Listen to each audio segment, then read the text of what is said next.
ఇప్పుడు చూడండి, మోడీ గారు వేళ చెప్తున్నాడు, పటేలు మొత్తం కాశ్మీర్ ఇలాగే వచ్చేసి మనకి నెహ్రూ వెళ్ళి చెడగొట్టేశాడు, లేకపోతే మందే అన్నాడు. చరిత్ర కాదు ఇది, ఇది ఈయన సొంతం. చరిత్రలో రికార్డ్ అయి ఉన్నాయి, అవి తీసి చూపిస్తారు.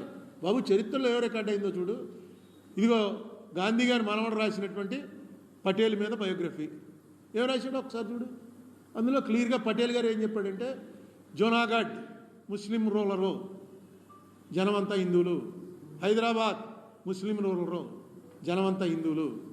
కాశ్మీర్ హిందూ రూలరు, జనమంతా ముస్లిమ్సు. జునాగఢ్ హైదరాబాదు నోరు మూసుకుని మీరు వదిలేయండి, కాశ్మీర్ మేము వదిలేస్తాం. లేదు కాశ్మీర్లో మీరు గొడవ చేశారా, ఈ రెండింటిలో కూడా మేము గొడవ చేస్తాం అని డైరెక్ట్గా చెప్పాడు. ఎవరికి? జిన్నాకి. మీరు రూలర్ ఉన్నప్పుడు కూడా కాశ్మీర్లో ముస్లింలు ఎక్కువ. అయితే కాశ్మీర్ ఎందుకు వచ్చింది మనకి? నెహ్రూ ఒప్పుకోలే. నెహ్రూ ఎందుకు ఒప్పుకోలేదంటే, నేను అక్కడ పుట్టాను, నాది అది, మా ఊరు అది, మా ఊరు వదలను అని గొడవ చేశాడు. చేస్తే అంబేద్కర్ గారు పార్లమెంట్లో అన్నాడు, అంబేద్కర్ ఏమైనా నెహ్రూ నువ్వు 300 సంవత్సరాల క్రితం మీ వాళ్ళందరూ వచ్చేసారు ఇక్కడికి, నువ్వు ఇంకా కాశ్మీర్ వాడిని అంటావేంటి? అసలు మా డబ్బు అంతా తీసుకెళ్ళి ఆ కాశ్మీర్ మీద ఖర్చు పెట్టడానికి నీకు ఎవడిచ్చాడు రైటు? ఇది పార్లమెంట్ రికార్డు.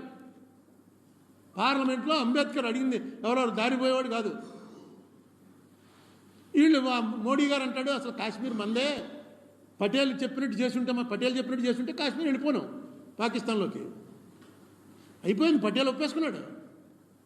పటేల్కి మళ్ళీ ఎప్పుడు కోపం వచ్చిందంటే, అతను జిన్నా అన్నవాడు డైరెక్ట్గా అక్కడ ఉన్నటువంటి దొంగలందరినీ, అక్కడ ఒక ట్రైబ్ ఉన్నారు వాళ్ళు దొంగలు, వాళ్ళకి వీళ్ళు కొట్టేయండి కాశ్మీరు, వీడు రాజా అక్కడి నుంచి మనకి సంతకం పెట్టట్లేదు, పాకిస్తాన్లో కలుస్తానని కొట్టేయండి అన్నాడు. వాళ్ళు కొట్టుకుంటూ వచ్చేస్తున్నారు. ఆ వచ్చేసినప్పుడు పటేల్ ఆ మాత్రం ఓపిక పట్టలేడా జిన్నా? ఇలా పంపిస్తాడా? వెంటనే ఏం చేయాలి? వెంటనే మనం కూడా పంపించడానికి ప్రభుత్వం పూర్తిగా మంది కాదు. అప్పుడు వాడు యాక్చువల్గా మిలిటరీ హెడ్ ఎవడైతే ఉన్నాడో వాడు ఒప్పుకోలే. నో మేము ఒప్పుకోం ఇప్పుడు అన్నాడు. ఇవన్నీ ఆన్ రికార్డు. ఎవడో రాసింది ఎవడో మేనన్ అని చెప్పి పటేల్ గారికి డైరెక్ట్ రైట్ హ్యాండ్. ఎవరికైనా ఇంట్రెస్ట్ ఉంటే రండి, మన దగ్గర ఉందా బుక్ చదువుతురు కానీ.